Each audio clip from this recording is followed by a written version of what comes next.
আজকে তোমাদের স্কুলে রিয়েল গাইডেন্সের প্রোগ্রামটা আমরা কন্ডাক্ট করলাম।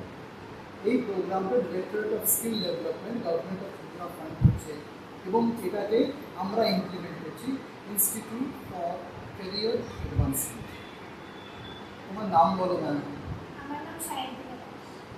কোন ক্লাসে পড়ো? আমি ক্লাস 10 এ। কোন স্কুল? আমি পুরনগর হাই সেকেন্ডারি স্কুল। আজকে প্রোগ্রামটা কেমন লাগলো তোমার? অনেক ভালো লেগেছে আমাদের এই প্রোগ্রামটার মধ্যে আমরা অনেক কিছু জানতে পেরেছি। আমাদের নেক্সট লেভেলে কী হতে পারে তার বিষয়ে আমরা অনেক কিছু জানতে পেরেছি। এগুলি আমাদের অনেক দরকার। তারপরে আমরা ম্যাথসের অনেক ট্রিক দেখতে পারবো, যেটাতে আমরা সহজেই ম্যাথস করতে পারবো।